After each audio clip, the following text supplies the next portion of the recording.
Good morning, 10th standard English medium judicial विद्यालय very warmful welcome in video lecture series. आज हम पढ़ेंगे हिंदी भाषा। हिंदी भाषा में आज 14 लेसन, शीर्षक है मेरी माँ। ये एक आत्मकथा अंश है जिसे लिखा है राम प्रसाद बिस्मिल जी ने। हमारे भारतवर्ष में स्वतंत्रता आंदोलन के दौरान वो शहीद हुए थे, तो ऐसे शहीद की आत्मकथा में से एक अंश यहाँ पे लिया गया है जिसे शीर्षक दिया है मेरी माँ। बहुत ही करुणाजनक चीज़ ये है कि ये लेखक ने जेल में रहकर अपनी छुप छुप के अपनी आत्मकथा लिखी, और जब उनको फांसी देने वाले थे उसके 2 दिन पहले ही जैसे तैसे करके उन्होंने अपनी हस्तलिखित ये आत्मकथा बाहर भिजवा दी, और फिर 2 दिन के बाद उनको फांसी की सज़ा सुनाई दी गई। तो एक जब लेखक की मृत्यु हो जाती है उसके बाद उनकी जो आत्मकथा प्रकाशित होती है उनकी श्रेणी में इनका नाम लिया जाता है। और बरसों बाद एक हिंदी के अच्छे कवि लेखक जिसका नाम है गणेश शंकर विद्यार्थी, उन्होंने इनकी आत्मकथा के अंश को संजोया, संकलित किया और फिर काकोरी के शहीद ऐसा शीर्षक देकर उन्होंने आत्मकथा प्रकाशित की। तो एक विशिष्ट आत्मकथा का छोटा सा अंश आज हम पढ़ने जा रहे हैं जिसका शीर्षक है मेरी माँ। शीर्षक से ही आपको पता चलेगा कि इसमें माँ के बारे में बात की गई है। मेरी माँ ये शब्द सुनते ही हमें अपनी माँ याद आ जाती है। सभी बच्चों को माँ बहुत प्यारी होती है और माँ को भी अपने बच्चे बहुत प्यारे होते हैं। माँ एक बच्चों के साथ माँ का संबंध एक विशिष्ट संबंध है जिसको परमात्मा से भी पहले उस संबंध की गरिमा की गई है। अगर माँ ही नहीं होती तो बच्चों को जन्म कौन देगा?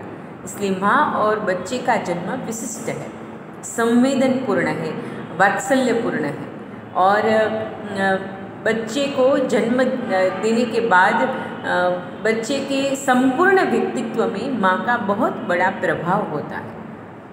माँ जैसे शब्द बोलती है बच्चा वैसा ही शब्द बोलता है। माँ का स्वभाव जैसा होता है बच्चे का स्वभाव भी वैसा होता है। माँ बच्चों को जो कुछ सिखाती है बच्चे वही सीखते हैं। यानी कि जो व्यक्ति है ना उसके व्यक्तित्व के आयामों पर यानी कि उनके गुणों पर बहुत बड़ा माँ का प्रभाव होता है। माँ के खाने पीने का प्रभाव होता है, रहन सहन का प्रभाव होता है, बोलचाल का प्रभाव होता है, माँ के विचारों का प्रभाव होता है, और माँ की बुद्धिमत्ता का भी प्रभाव होता है। इसलिए सबसे पहले जब हम विश्व में आते हैं ना, सबसे पहले हमारा परिचय अपनी माँ से होता है। इसलिए ज़्यादातर बच्चे अपनी माँ जैसे गुण या संस्कार या स्वभाव लेकर पनपते हैं, बड़े होते हैं और अपने व्यक्तित्व का निर्माण करते हैं। हमारी सफलताओं में कहीं ना कहीं माँ का बहुत बड़ा हिस्सा होता है। ये बात इस आत्मकथा अंश में राम प्रसाद बिस्मिल ने हमारे साथ शेयर की है। आप जब ये आत्मकथा अंश पढ़ेंगे तब आपको समझ में आएगा कि राम प्रसाद बिस्मिल जब छोटे थे तब उनकी माँ का उन पर कैसा प्रभाव था। वैसे वो कथा में लिखते हैं, आत्मकथा में, कि मेरी माँ की शादी हुई तब वो सिर्फ 11 बरस की थी। तब कुछ नहीं आता। अब 11 बरस की लड़की को क्या आता होगा? इसलिए उनकी जो दादी जी थी ना राम प्रसाद की, उन्होंने अपनी बहन को बुलाकर ये 11 बरस की छोटी सी बच्ची को खाना पकाना, रहना सहना, गृहस्थी वगैरह ये सब सिखाया। और जो राम प्रसाद जी लिखते हैं मेरी माँ जो छोटी बच्ची थी 11 बरस की, वो बहुत ही होशियार थी। कुछ ही दिनों में उसने सब कुछ सीख लिया। फिर जैसे जैसे वो बड़ी होती गई स्वाभाविक तौर से उसकी रुचि शिक्षा के प्रति थी। देखिए पहले के ज़माने में, आज़ादी के पहले वर्षों में तो लड़कियों को पढ़ाना लिखाना सोचा भी नहीं जाता था। पढ़ाना लिखाना तो दूर की बात है, लेकिन सोचने पर भी पाबंदी थी। ऐसे समय में लेखक कहते हैं कि कुछ सालों बाद जब गृहस्थी में माँ की पकड़ आ गई, ग्रीप आ गई, वो एक्सपर्ट हो गई, तब उन्होंने धीरे धीरे देवनागरी हिंदी सीखना शुरू किया और आसपास में जो पढ़ी लिखी औरतें महिलाएं थी उनके पास जाकर उनको घर पर बुलाकर वो हिंदी सीखती थी। और धीरे धीरे उन्होंने कुछ विषय में अपनी जो उनका निजी इंटरेस्ट था उस हिसाब से उन्होंने कुछ विषय सीखे। और इस तरह से फिर राम प्रसाद कहते हैं मेरी माँ ने हमें जन्म दिया, हमारी बहनों को जन्म दिया। तो छोटी छोटी जो बहनें राम प्रसाद जी की थी ना, उनको भी उन्हीं की माँ ने शिक्षित किया। वैसे कभी कभी उस ज़माने में रूढ़िगत परंपरा के साथ दादी जी और पिताजी मना करते थे कि पढ़ाने लिखाने की कोई ज़रूरत नहीं, लेकिन माँ कभी नहीं मानी। और जैसे जैसे आप पैराग्राफ पढ़ते जाएंगे ना, तो आपको पता चलेगा कि जो राम प्रसाद बिस्मिल का इंट्रोडक्शन दिया है ना, उसमें उनकी माँ की झलकी हमें देखने को मिलती है। हर पैराग्राफ में लेखक कहते हैं कि मेरा जो व्यक्तित्व निर्माण हुआ, मुझ में जो सत्यता के गुण आए, जो निडरता के गुण आए, जो धर्म के गुण आए, वो मेरी माँ से मुझे मिले हैं। हर बार लेखक कहते हैं यहाँ पे कि हर बार हर परिस्थिति में मेरी माँ ने मेरा साथ दिया। एक पैराग्राफ में लेखक ये भी लिखते हैं कि मेरे पिताजी को कुछ काम था, तो उन्होंने वकील को बोला था कि राम प्रसाद को बोल देना अगर कुछ काम हो तो वकील एक बार उसके पास आकर बोलता है कि अभी वो केस चल रहा है, तो आपके पिताजी की सिग्नेचर चाहिए, वो नहीं है। उन्होंने कहा है कि राम प्रसाद कर देगा, तो आप सिग्नेचर कर दीजिए। तब राम प्रसाद ने बोला नहीं नहीं, ये तो गलत बात है, मैं ये झूठा काम कभी नहीं करूँगा। वकील ने बोला मुकदमा खारिज हो जाएगा, यानी कि कैंसिल हो जाएगा, ये आखिर तारीख है, आपके पिताजी ने कहा है आप सिग्नेचर कर दो। लेकिन राम प्रसाद ने कहा नहीं, मेरी माँ ने कहा है सत्य की राह पर चलना, झूठ का साथ कभी नहीं देना। उन्होंने सिग्नेचर नहीं किए, चाहे उनके पिताजी ने उन्हें डांटा होगा तो भी। तो ऐसे आत्मकथा अंश में ऐसे बहुत सारे उदाहरण लेखक ने हमारे सामने दिए हैं, जिससे हमें उनकी माँ के व्यक्तित्व का परिचय मिलता है। लेखक कहते हैं स्वतंत्रता आंदोलन में मैं जब युवावस्था में जुड़ा तब घर में सभी विरोध कर रहे थे, लेकिन मेरी माँ ने मेरा साथ दिया। और उस ज़माने में उन दौरान तो ऐसा होता था कि 12-13 साल के बच्चों की शादी हो जाती थी। तो घर में जब राम प्रसाद की शादी के बारे में बात होने लगी तब उनकी माँ ने कहा कि नहीं, जब तक मेरा लड़का पढ़ लिख कर बड़ा नहीं हो जाता तब तक मैं उसकी शादी नहीं करवाऊँगी। और माँ ने उस बात पर माँ अड़ी रही। और राम प्रसाद बिस्मिल लिखते हैं कि मेरे व्यक्तित्व का निर्माण, मेरी शिक्षा, मेरी दीक्षा, मेरे विचार, मेरी नैतिकता, मेरा सत्य, मेरे गुण, स्वतंत्रता आंदोलन में मेरा जो इंटरेस्ट था, वो सभी मेरी माँ को आभारी है। ये पेज नंबर 35 पर ये जो 3 पैराग्राफ दिए हैं ना, उसमें राम प्रसाद जी ने अपनी माँ के विशिष्ट व्यक्तित्व के गुणों की चर्चा की है अपने संदर्भ में। और एक जगह पे लिखते हैं कि मेरी बहनों को भी छोटी आयु में माता ने ही शिक्षा दी। और जब मैंने आर्य समाज में प्रवेश किया तब मेरा वार्तालाप माँ से बहुत होता था।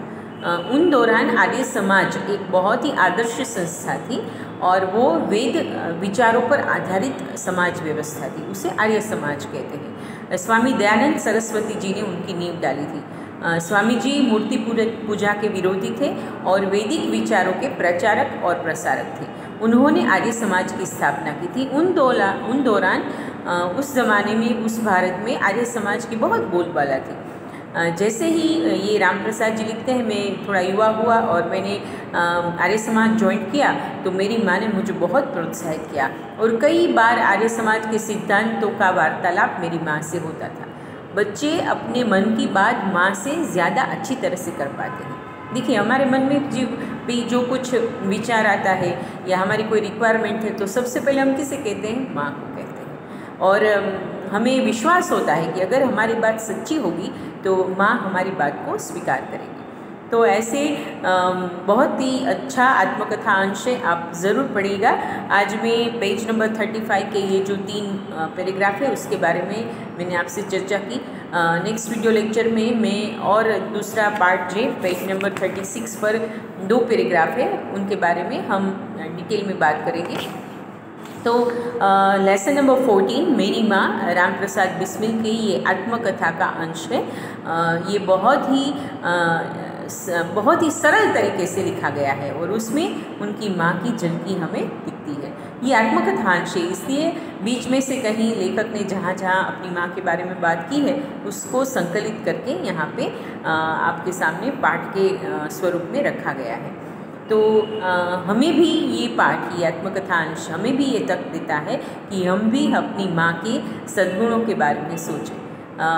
बच्चे छोटे होते हैं या बड़े होते हैं, सबसे प्रभावक व्यक्तित्व उस पर उनकी माँ का ही होता है। मुझे लगता है हिंदी में माँ विषय पर निबंध भी पूछा जा सकता है, तो हमें अवश्य ही ऐसे विषय पर निबंध तैयार कर लेना चाहिए। मेरी माँ, यहाँ पे तो राम प्रसाद जी ने अपनी माँ के बारे में बात की है।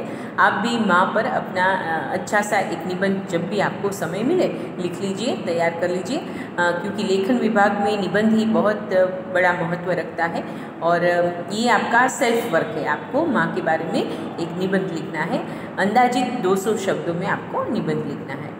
तो माँ सिर्फ जन्मदात्री नहीं होती, बल्कि व्यक्तित्व के निर्माण की व्यक्तित्व के निर्माण में बड़ा योगदान माँ का भी होता है। हमारे व्यक्तित्व की नींव है न, वो माँ के हाथों से ही डाली जाती है। इसीलिए मुझे तो लगता है कि कहीं न कहीं हम सब में हमारी जो सिद्धियां हैं, हम सब जो आज हैं, वो अपनी माँ के एहसानों की वजह से हैं। तो लेखक हमें भी सोचने का मौका देते हैं कि हमें भी अपनी माँ के बारे में सोचकर कभी उनके बारे में लिखना चाहिए। और इस तरह से ये बहुत ही प्रभावक आत्मकथांश है। मैं आशा रखती हूँ आपको पढ़ने में आसानी होगी। बहुत ही सरल भाषा में इसको लिखा गया है और राम प्रसाद बिस्मिल जी एक क्रांतिकारी के रूप में जेल में उनको फांसी दी गई थी और वो शहीद हुए थे। तो ऐसे भव्य व्यक्तित्व ने जब अपनी माँ के बारे में बात की हो तो अवश्य ही उसमें उनसे हमें बहुत सारी शिक्षा ग्रहण करनी चाहिए। तो माँ उसका कोई विकल्प नहीं है, माँ तो माँ ही है। इसी अच्छे विचार और सोच के साथ मैं अपना आज का ये व्याख्यान है वो समाप्त करती हूँ। अगले वीडियो लेक्चर में हम इसके बारे में और डिटेल में बात करेंगे और स्वाध्याय की प्रश्नोत्तर के बारे में चर्चा करेंगे। तब तक मैं आपसे आशा रखती हूँ कि आप इंट्रोडक्शन पैराग्राफ पढ़ लीजिएगा और पाठ भी पढ़ लीजिएगा। इसके बाद पीछे जो शब्दार्थ, टिप्पणी, विरोधी शब्द दिए गए हैं वो भी पढ़ लीजिए। बहुत अच्छे डिटेल में शब्दार्थ दिए गए हैं जिसको पढ़ना चाहिए और इस तरह से आप पूरा पाठ 1-2 बार पढ़ लेंगे तो आपको समझ में आ जाएगा। नेक्स्ट वीडियो लेक्चर में हम इसके बारे में और बात करेंगे और स्वाध्याय के प्रश्नों की चर्चा करेंगे। आशा रखती हूँ आपको ये पाठ समझने में आसानी होगी। अच्छा, अपनी माँ के प्रति अपना प्रेम भाव कभी व्यक्त करना चाहिए। तो आज हमें ये करना है। आज का हमारा छोटा सा होमवर्क ये है कि अपनी माँ के प्रति हमारा जो सद्भाव है, हमारी जो संवेदना है, उन्हें हमें शब्दों में भी कभी अभिव्यक्त करनी चाहिए। सभी की माँ विशिष्ट होती है अपने आप में, सभी माँ में बहुत सारे सद्गुण होते हैं। किसी की भी माँ छोटी या बड़ी ऐसा नहीं होता, माँ तो माँ ही होती है। अपने बच्चों के लिए जो भी करना पड़े वो करती है, इसीलिए माँ का दर्जा प्रभु से भी ऊपर है। तो इसी अच्छे संदेश के साथ मैं आपसे विदा लेती हूँ। आशा रखती हूँ आपको ये वीडियो लेक्चर अच्छा लगा होगा। थैंक यू, धन्यवाद।